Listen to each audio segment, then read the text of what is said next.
Things you learn to live with. Oh, goodness. Developer time is not 9 to 5, Brian. That's true. Did you know that? No. How many times have you woken up in the middle of the night with an idea that you had to just get up and work on? Twice. Only twice. Just all the time. That is a lie. All the time. I know that's because I know that I have Usually spoken it's every to you. hour on the hour, all night long. So these are things that you learn to live with. Everything's not ideal in this industry. Your time is not 9 to 5. No, absolutely not. You may clock in 9 to 5, but you will be solving a problem at 3 in the morning, at 8 at night, at 6 in the morning. Yep. Anytime. Yes, and whether you're actually on the job doing it, or whether you're out at a bar having a drink doing it, whether you're sitting in bed at night, inspiration will strike you at the most inopportune times. This is something that you're going to have to be aware of, and over time, you just learn to live with it. It's just a part of it. You're in a creative field, you know, it's sort of almost like musicians will have this, where they'll have like a recorder next to their bed. Right. Or if they're dreaming about a song, they'll wake up and they'll play it. Yeah. It's a very similar type of thing. So your work will come home with you. Absolutely. And not only is it that you'll be inspired at strange times, but you do have to learn constantly. You know, it kind of goes back to what we were talking about research. Technology is constantly changing. Always. So you always have to change the technology. The only way you can do that is to learn. And you probably won't have enough time on the job to learn. Not only are you going to be thinking about your work from time to time, but you're also going to be learning about your field. And those people that don't take the time to follow technology very quickly outdate themselves and make themselves irrelevant. Yeah. So you definitely decrease your value. Also, you have to understand everything about your projects. Oh, yeah. In order to deliver a good product, you have to understand what's being delivered. Because most times, the person who's giving you the requirements won't fully understand the requirements they give you. They're not a tech person. Right. Yes, that is true. So you have to be able to make some decisions for them and keep them in the loop, but you still have to be able to translate that down to a technical level. And the only way you can do that is to understand fully your projects. That might require after-hour learning time as well. Yeah, and a lot of times in requirement collecting exercises, I know you and I have fallen victim to those miscommunications where information is just not given correctly, and you're forced to make assumptions that in some cases are just flat wrong. Mm-hmm. You know, and it's not your fault.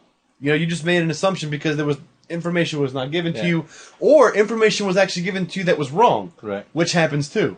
So that's just something that you just have to learn to live with. You do the best you can. You try to follow up with the stakeholders as often as you can. But the industry of software development is very diverse. In some companies that do certain types of things, you might see certain constraints on demographics, but you probably won't find that as much in software development, other than that it's kind of sexist. It's a male-dominated, generally, industry, but that doesn't mean that it's anti-female. Yeah. Most cases when I've seen a female developer apply for a job, they usually have a higher probability of getting the job because they offer a unique point of view. Mm-hmm. And most development groups are always looking for more unique points of views. Mm-hmm. And finding a female developer is few and far between. So if you are a female and you're looking to develop, you're extremely valuable just by the nature that you're a female. But that said, it is a male-dominated industry. Also, most people in this industry will tend to be more on the nerdy side. So they won't be quite so good old boys club jockish, putting down the girl.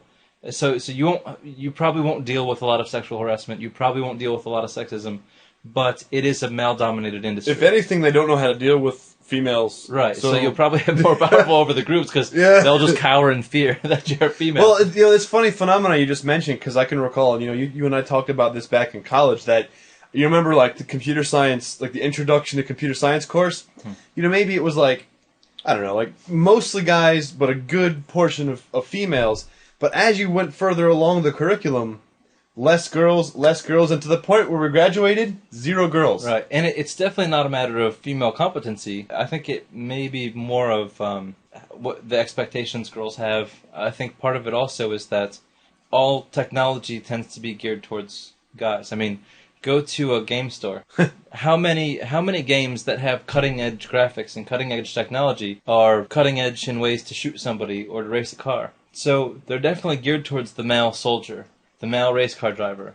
Right. So the video game industry, but that's one thing to keep in mind. At one point, nursing was female-dominated, and now it's not. Right. And you know what? Over time, this trend will also be the same as software development. Brian and I welcome this. I mean, this is a good thing. Yeah. You know, but you don't only deal with gender issues. You deal with ages.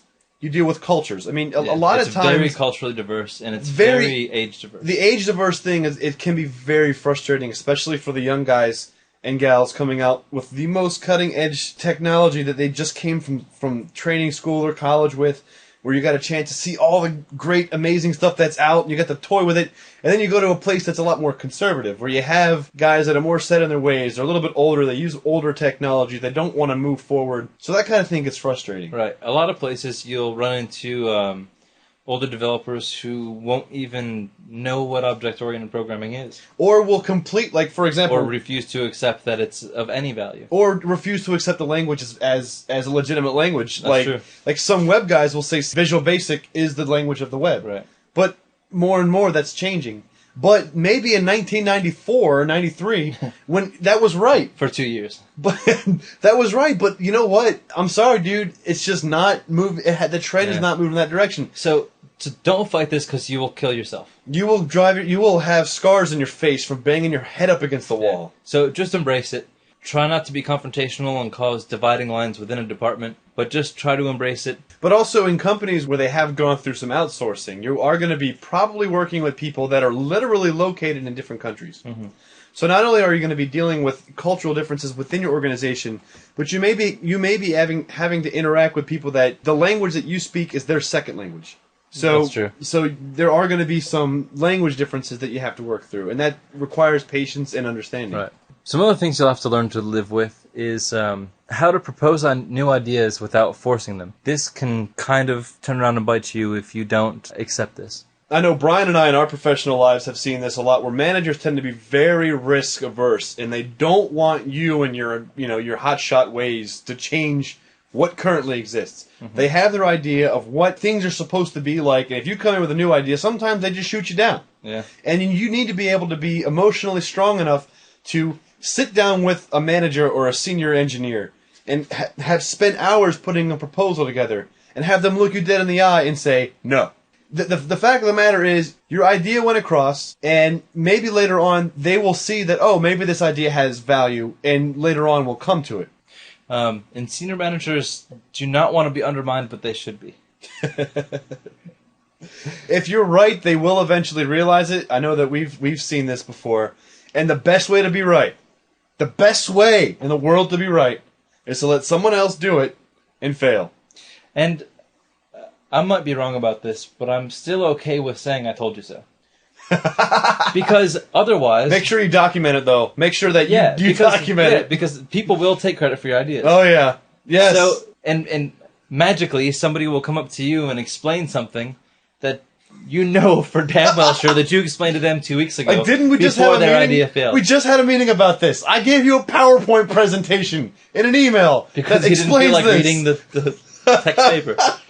So people will try to take credit for your ideas. There's nothing wrong with saying, sticking to the fact that it was your idea, but it'll happen. It's bound to happen. People will take credit for your ideas.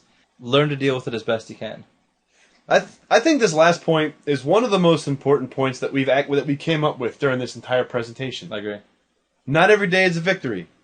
And for those of you that have been in the field, this is probably one of the truest things that you've heard. And for those of you going into the field, this is a very important thing for you to hear, because you're going to leave work sometimes feeling like a failure because you spent all day trying to get this to work or trying to do this. And sometimes you just leave after working a long day with nothing. Mm-hmm.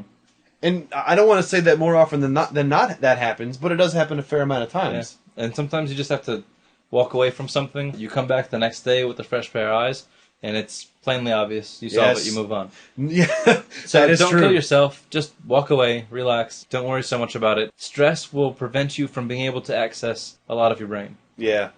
So stay relaxed. You'll stay sharp. And that's where that inspiration at 3 a.m. is going to hit you.